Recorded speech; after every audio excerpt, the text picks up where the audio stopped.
Like you just woke up one day and you had a baby in your hand. Like I was so confused. I'm like, what do I do? Are you ready?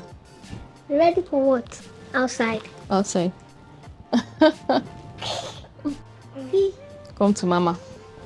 Mama. To mama.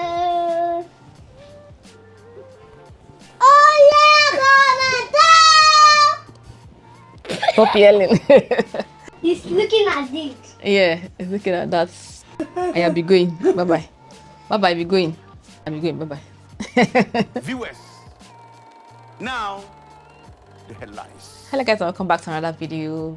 My name is Chimela and today I want to talk about motherhood. Just for a moment, imagine that you can't swim. I don't have to imagine because I can't swim. So imagine someone picking you up and dropping you into an ocean. You can't swim, just all of a sudden there's no heads up, just dropping into an ocean. That's how most of us jumped into motherhood. Not being aware of what you are going to face, not being aware of the challenges, you just jump inside with both feet, not even testing. You can't test the waters.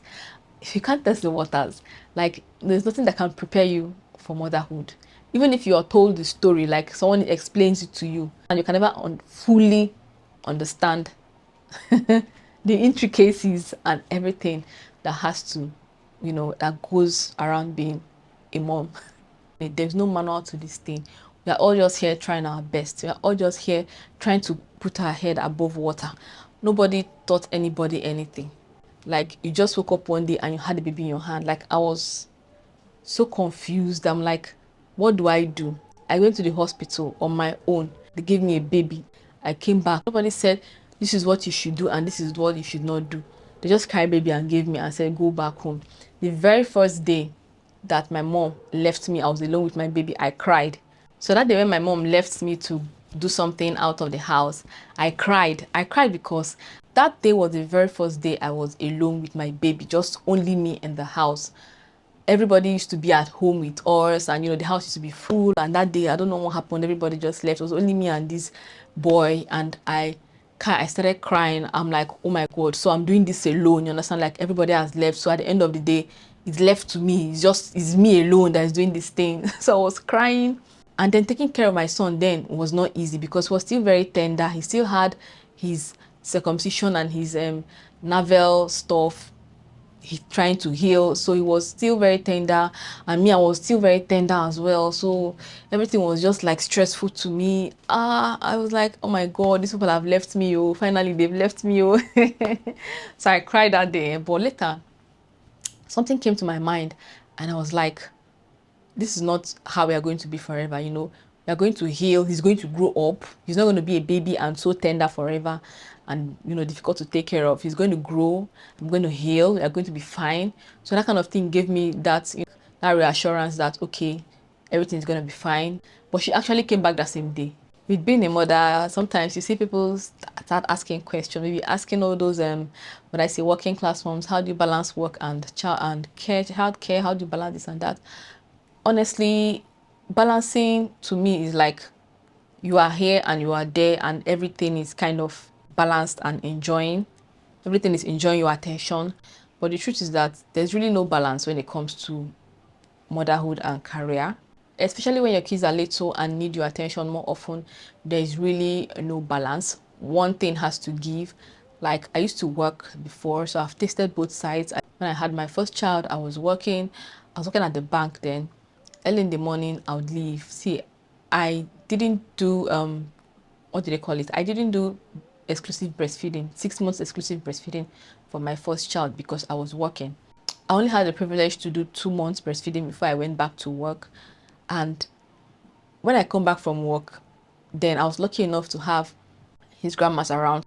Now, whenever I come back from work, I just hear things like he's been screaming all day, he's been looking for, breasts to feed on, he's been crying all day just for no reason, he's refused to drink his milk and stuff like that. So when you go back to work after giving birth, the period of grace they give you to close early just because you're breastfeeding or just because you're a new mom. So that period of grace, you close early, and that's early. I get to the house around 4 o'clock. So you see how early the closing is.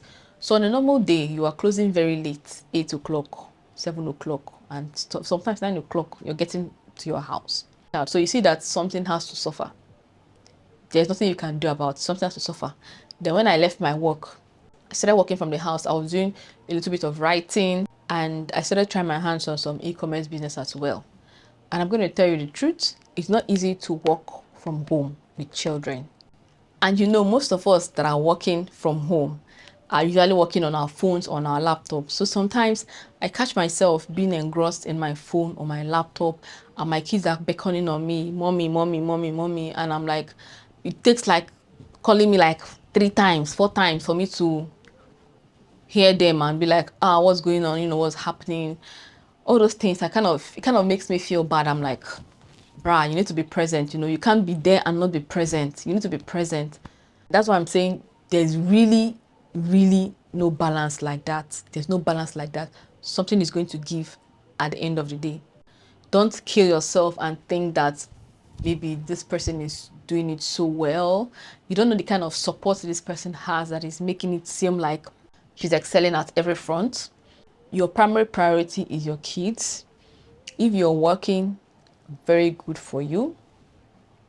Try and use your money to cover up for where you cannot be present. For example, you can install CCTV cameras at your house so that you're always present and watching over your child, no matter who is taking care of your child at home.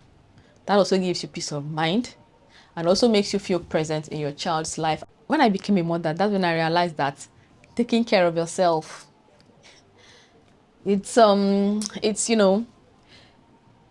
used to be easy back then. It used to be very easy. I hardly do my makeup. I can't remember the last time I bought makeup. I can stay months on end without doing makeup on my face. Your self-care plummets, especially if you don't have solid help. Your self-care. So I could stay months on end. I haven't made my hair. I haven't made my nails. In fact, the nails own became a thing of the past because you don't want to poke your child. I just started making my nails again of recent. I was hardly going to the salon. What I did then was I got wigs because I'm like, I don't have time to go sit in the salon to start making my hair. So I got wigs. So I just do my cornrows and I wear my wig and I slay when I want to slay, It just means finding alternative ways to make sure you take care of yourself because that time you used to have before is no longer there. When I had my babies, to have a decent bath was a problem. 5 minutes bath is see, if you get up to 5 minutes bath, go and do Thanksgiving. You will just put your baby on the bed just to take your bath, and before you know, the baby starts screaming. Even now, as my kids are a little bit grown, once I enter the bathroom, they start knocking, mommy, what are you doing? What are you doing there? What are you doing there? You stay too long. Come on, give me a break. It's really very normal to feel doubt, to feel fear, to feel scared, to feel like there's something you're not doing right. But one thing that will help you is to ask questions, be it online, be it from other moms. There's no manual, so that's your best bet. At the end of the day, I've come to realize that it's normal to feel scared. It's normal to feel, being scared. For me, I even see it as you even having that thought means like you want to do better. So it's a good sign if you have that thought, like it means that you really want to do better and it will spur you to do better. So let the thought flow, but work with it. Work with it. The internet is very resourceful. There are also groups, motherhood groups that you could join, ask questions, just like that. When I had my baby, I was always on the internet. Once I see one thing, pakaram on his body, I don't run enter Google. I will type, what is this? What is that? When he reaches some milestones, I will type like, what is he supposed to be doing now? What is he, stuff like that. So these things kind of serve as a guideline so that you know what's happening. You're aware of what is supposed to happen and how you can, be hands-on in the whole situation. So for me, the hardest part about motherhood is going to be the fact that you lose your independence. Like, you are always kind of attached to kids. You're not that free as before. You have to consider your kids. If you want to make any move at all, you have to consider your kids. Who is going to take care of them when you're not around? who's going to provide for them when you're not there, who's going to make sure that they are okay, that they are fed, that they are clothed. You're going to have to consider all that if you have to step out of, if you have to step out of the house. That's the hardest part for me. And also the second thing I would say is that you are constantly working.